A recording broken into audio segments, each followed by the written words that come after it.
Hi, I'm Rabbi Joshua Corber, and this is Yo Rabbi. This week, I was asked by a gentleman named Steve, what is Kabbalah and what role does it play in Jewish life? He also noted that it's not really something he grew up hearing anything about, and he wanted some explanation about that as well. So I'm prepared to do that, Steve. Kabbalah refers to an extremely prolific period of Jewish literature in around 13th century Spain, which foundationally is the publication of the Zohar, Sefer HaZohar, the Book of Radiance.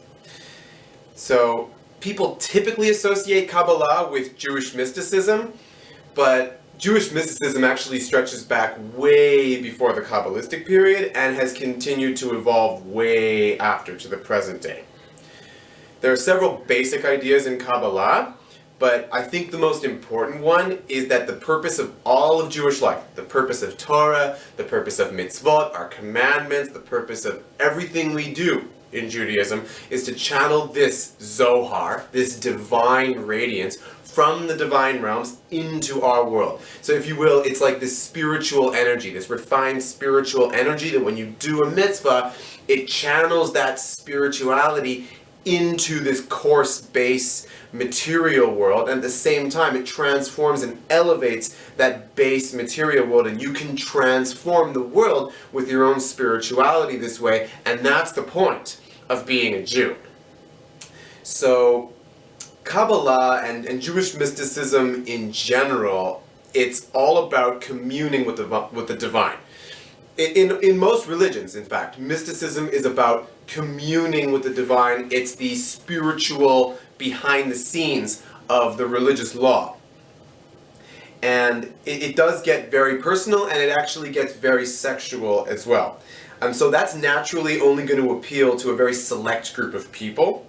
And when you're in elementary school, it's not a priority to teach you about this stuff. The priority is to give you the basic stories, the basic foundational mythologies, and the basic practice of how to be a Jew.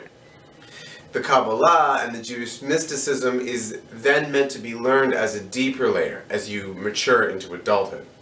The problem is that Jewish practice, since the modern period, has become so rigid and so mechanical that we've completely lost the spirituality behind the actual laws that we're practicing.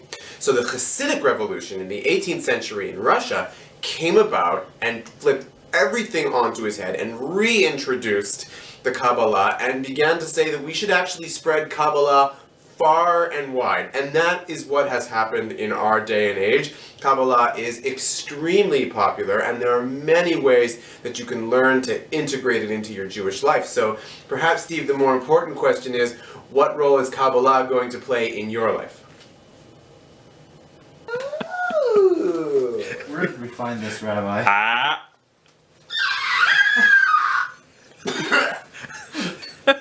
So they're not rolling now.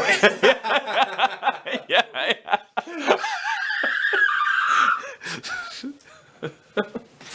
Okay. Bishop form. Okay. Okay. Mark. Bat mitzvah. Hey, we're rolling. And let's Mark. Mark. Hi. I'm your host.